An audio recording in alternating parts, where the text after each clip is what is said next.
लिए पैसे देने पड़ेंगे। इसके अलावा जो स्लिप बनती है उसके भी मैं पहले ही 200 रुपये दे चुकी हूँ।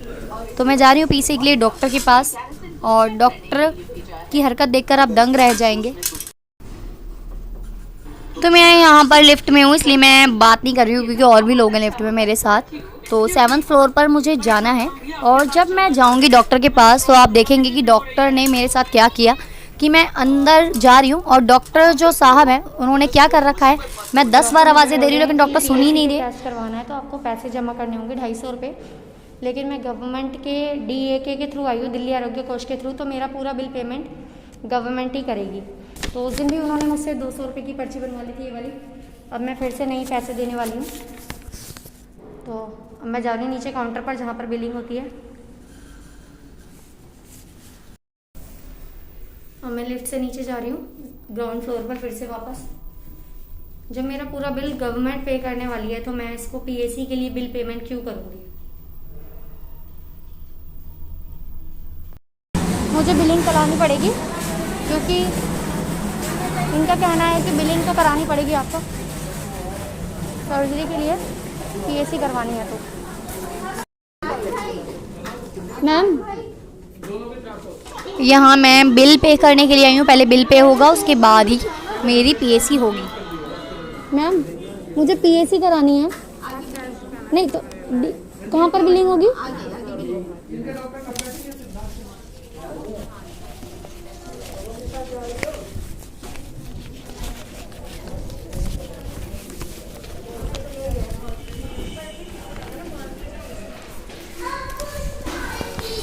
बिलिंग करवाने के लिए जाना होगा दूसरे काउंटर पर।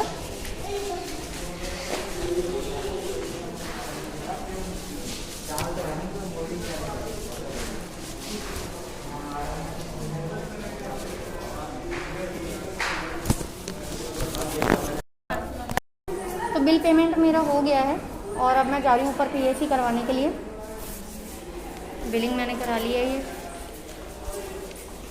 अब मुझे ये भी डाउट हो रहा है कि सर्जरी होगी कि नहीं होगी, पता नहीं, क्योंकि ड्यू टू कोविड यहाँ पर कुछ सर्जरी जो है वो कैंसिल की जा रही हैं, तो अभी कुछ नहीं कह सकते।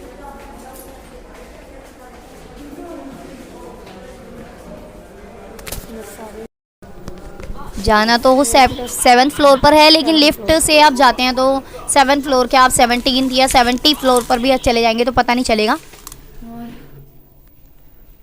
PAC के लिए जा रही हूँ मैं, देखते हैं क्या होता है। उनका कहने का मतलब है कि अगर टेस्ट में आप फेल होते हैं तो फिर आपकी सर्जरी नहीं होगी, और ये जो कागज़ है ये 14 डेज तक ही वैलिड है। पता नहीं क्या होगा यार, दिमाग ख़राब हो रहा है मेरा बहुत ज़्यादा। अच्छा तो ये रहता कि मैं उस दिन एडमिट हो जाती, जिस दिन मैं आई थी ना उसी दिन मुझे एडमिट करके सर्जरी हो जाती मेरी 31 को। मैं बहुत बेवकूफ़ थी जो मैं एडमिट नहीं हुई, तो मेरी सर्जरी नहीं हो पाई। 7th फ्लोर आ गया।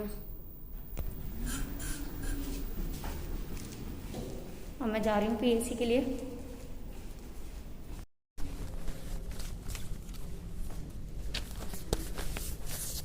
अब देखिए जब मैं डॉक्टर के कमरे में पहुँचूँगी तो क्या होगा, अब आप देखते रहिए कि मैं जा रही हूँ डॉक्टर के कमरे में जहाँ से मुझे PAC करानी है। ये पूरा वार्ड बना हुआ है यहाँ पर, एक्चुअली सर्जरीज वगैरह होती है उसके बाद वार्ड में जो शिफ्टिंग होती है वही वार्ड बना हुआ है यहाँ पर। तो डॉक्टर का रूम आने ही वाला है यहाँ पर, और ये आ गया डॉक्टर का कमरा। डॉक्टर साहब बैठे हुए हैं, लेकिन देखिए आप, कई बार आवाज़ें दूंगी मैं डॉक्टर साहब को, नॉक भी करूंगी, लेकिन इनको कुछ भी नहीं सुनाई दे रहा है। क्यों नहीं सुनाई दे रहा है ये तो आपको अभी पता चल जाएगा 2 मिनट में कि इनको क्यों नहीं सुनाई दे रहा है। हॉस्पिटल में रहकर ये लोग इस तरह के काम करते हैं और टाइम पास कर रहे हैं एक्चुअली डॉक्टर साहब।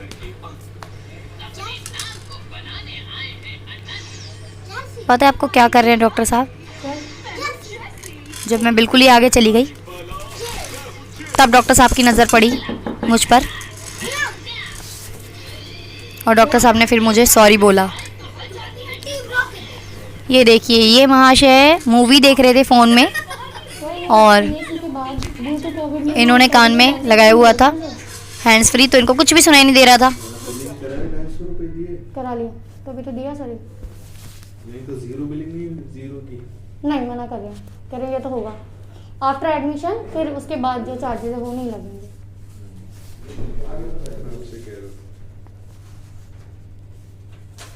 मैं गई थी मुथूट पे और मैंने अपना जो इंटरेस्ट रेट है वो जमा करा दिया है, साथ में रिन्यूअल भी करा लिया है। 1 साल हो गया है मेरी गोल्ड को रखे हुए, गिरवी रखा था मैंने जब हमारा घर बना था, तब घर के लिए। तो हॉस्पिटल से भी काम हो गया, मैं घर पर आ गई हूँ, घर जा रही हूँ, मतलब घर पर आ गई हूँ। और हॉस्पिटल में भी 3 टेस्ट बताए थे, वो मैं नहीं करा रही हूँ क्योंकि उसके 1150 रुपये भरने हैं, जो कि मेरे पास नहीं है। वो टेस्ट मैं कराऊंगी एडमिट होने के बाद। तो मैं आ गई हूँ हॉस्पिटल से घर में, और जैसे कि मैंने आपको बताया था रास्ते में भी कि डॉक्टर ने मेरा बेहोशी का टेस्ट किया, लेकिन उसकी भी बिलिंग मुझसे करवा ली। तो 250 रुपये बेहोशी के टेस्ट के मुझे देने पड़े। इससे पहले भी 200 रुपये की एक मुझे डॉक्टर की स्लिप बनवाई थी उन्होंने मुझसे लास्ट थर्सडे को।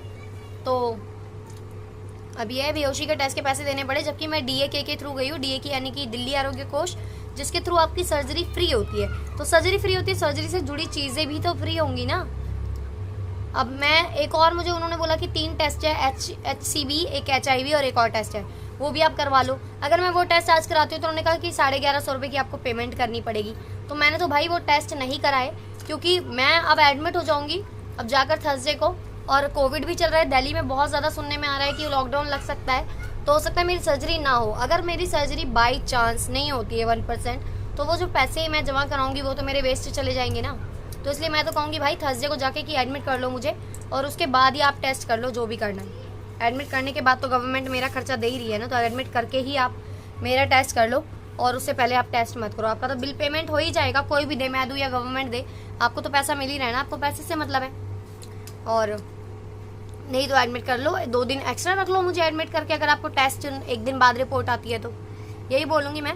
अगर वो कहते हैं कि पैसे जमा करो, तो मैं बताऊंगी उनको कि अरे हमारे पास पैसे ही होते तो फिर हम सरकारी हॉस्पिटल के धक्के क्यों खाते, प्राइवेट में जाकर डायरेक्टली मैं सर्जरी ना करा लेती। सरकारी हॉस्पिटल के धक्के खाकर सरकारी के थ्रू मैं जा रही हूँ सर्जरी कराने के लिए, तो पैसे नहीं है तभी तो मैं जा रही हूँ ना। तभी मैंने DAK के लिए इतने धक्के खाए, जो दिल्ली आरोग्य कोष है वहाँ से लिखवा कर लाई मैं सरकारी अस्पताल से, तब जाकर मेरी सर्जरी हो रही है। उस दिन मेरे को एडमिट कर रहे थे, मैं एडमिट ही हो जाती तो ज़्यादा बेटर रहता, क्योंकि अब 1 हफ्ता इंतज़ार करके मैं इस वीरवार को अब मुझे जाना है, और परसों है वीरवार, परसों तक का इंतज़ार तो करना ही पड़ेगा, देखते हैं क्या होता है। और पैसे लूटने का एक ज़रिया इन लोगों ने बना रखा है, बहुत ज़्यादा लूटमार करते हैं पैसों की, गरीब लोगों को सोचते हैं ये लिटरेट है। तो मैंने वीडियो भी बना ली है, जो मैं पैसे देकर आई हूँ वो वीडियो भी आपको दिखा रही हूँ मैं। और बस पैसे लूटते हैं सरकारी अस्पतालों में, ये नहीं देखते कौन गरीब है, कौन कहाँ से आ रहा है, क्या हो रहा है। बस इससे खींच लो, जितना पैसा आप खींच सकते हो ना उतना खींच लो, इसके नाम पर उसके नाम पर, फलाना ढिकाना, बस हर चीज़ पे आपका बिल आ जाता है। बिल फाड़ते जाएंगे, बिल भरते रहो, नगद पैसा जमा कराते रहो, इनको बस नोट चाहिए और कुछ नहीं। गरीब आदमी तो बेचारा इलाज ही नहीं करा सकता कहीं पर। तो यही है, मैं वीरवार को जाऊँगी, देखते हैं क्या होता है। सुबह से खाना तक नहीं खाया था जब से आई हूँ वहाँ से, चाय बनाई है, अभी चाय पी रही हूँ, और देखते हैं क्या होता है वीरवार को। ऊपर वाला जाने कि मेरी सर्जरी होगी या नहीं होगी, या मुझे और भी धक्के खाने लिखे हैं मेरे नसीब में, पता नहीं, भगवान जाने क्या होगा मेरे साथ। PAC भी आज मैंने यहाँ से भी करा लिया, उसके भी 250 रुपये चले गए मेरे। परसों भी 200 रुपये, मेरे लिए भाई 1-1 रुपये की कीमत है। 400 रुपये 500 रुपये मेरे लिए बहुत बड़ी बात है इस टाइम पर। हम लोग इतने पैसे वाले लोग नहीं हैं। अभी अभी हमने घर खरीदा है, उसका कर्जा है, हम लोग कर्जा उतार रहे हैं घर का। हमारे पास नहीं है इतना पैसा कि हम इस तरह खर्च कर सकें। इतना पैसा होता तो फिर मैं प्राइवेट में जाकर ही अपनी सर्जरी करवा लेती। क्यों मैं गवर्नमेंट के इतने टाइम से धक्के खा रही हूँ, इतने महीनों से, कि मुझे गरीबी के थ्रू मुझे लिख दे EWS कैटेगरी के थ्रू मेरा ऑपरेशन हो जाए। वो भी नहीं हुआ तो फिर DAK होती है एक, दिल्ली आरोग्य कोष, उसके थ्रू हो जाए, जिससे कि हॉस्पिटल वालों को पूरा बिल पेमेंट मिल जाएगा। फिर भी वो लोग इतने ड्रामे कर रहे हैं मेरे साथ। वीरवार को जाते हैं, देखते हैं। जिनका पता क्या हुआ, जिस दिन मैं हॉस्पिटल से इस हॉस्पिटल में पहुंची थी जहां मैं सर्जरी करा रही हूँ, तो वहां उस दिन जो डॉक्टर मुझे मिली थी उनका दिन था वीरवार शुक्रवार। अब मैं माइंड से स्किप हो गया कि इनका दिन वीरवार शुक्रवार है। इन्होंने मुझे बुलाया कि आप अगले वीरवार को आइए। तो अगर मैं वीरवार शुक्रवार के बाद मंडे को भी जाती तो मुझे दूसरी यूनिट के लोग मिलते, वो भी तो मुझे एडमिट कर लेते ना, वो भी मेरा ऑपरेशन कर देते। मैंने गलती कर दी जो वेट कर लिया मैंने। और अब मुझे डेट ऑफ एडमिशन भी मिल गई है 6 तारीख, तो 6 तारीख को ही मुझे भर्ती करेंगे। 7 तारीख को मेरी सर्जरी होगी भी कि नहीं होगी मुझे नहीं पता क्या होगा, बहुत टेंशन है मुझे। बस मेरी सर्जरी हो जाए, ठीक ठाक से हो जाए, मैं यही चाहती हूँ। बहुत धक्के खा लिए यार, मैं बहुत परेशान हो चुकी हूँ सच में। एक तो सर्जरी हो जाए और ठीक से हो जाए, पैसा भी नहीं है हमारे पास, आप लोग जानते हो। हॉस्पिटल में धक्के खाकर रहते हैं सारे लोगों को देखकर, बीमारियाँ देखकर। वैसी कोविड-19 फिर से आ गया है। कोविड, पता नहीं कौन कौन से वायरस चल रहे हैं। डर लगता है हॉस्पिटलों में जाने में। मेरे बच्चे भी छोटे छोटे हैं, तो बहुत ज़्यादा परेशानी होती है। देखते हैं क्या होगा, और आपको पता चलता रहेगा जो भी जैसा भी होगा मेरे साथ। गाइस कल मुझे हॉस्पिटल जाना है और निक्कू को डर लग रहा है थोड़ा सा, है ना निक्कू? निक्कू ने भगवान जी से बोल दिया है कि मेरी मम्मा बिल्कुल जल्दी ठीक होके आ जाए, सही सलामत, है ना। और कल पूरी रात मुझे दर्द हो रहा था, बहुत ज़्यादा दर्द हो रहा था। तो आज हस्बैंड ने भी छुट्टी कर ली है क्योंकि रात भर वो भी नहीं सोए हैं और मैं तो बिल्कुल भी नहीं सोया। अभी मुझे बेहोशी छा रही है, नींद आ रही है, लेकिन मुझे नहाने जाना है क्योंकि कल निकलना है सुबह जल्दी। तो नहा लेती हूँ मैं, बहुत डर भी लग रहा है। और एक तो कोविड की वजह से पता नहीं है सर्जरी कैंसिल ना हो जाए कहीं मेरी।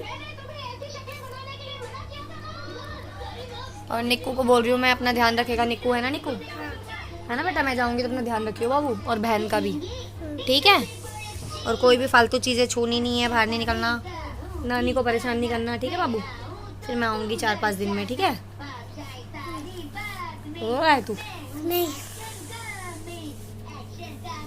तू रो रहा है मेरे लिए? नहीं। अरे मैं मरी थोड़ी हूँ। क्या हुआ?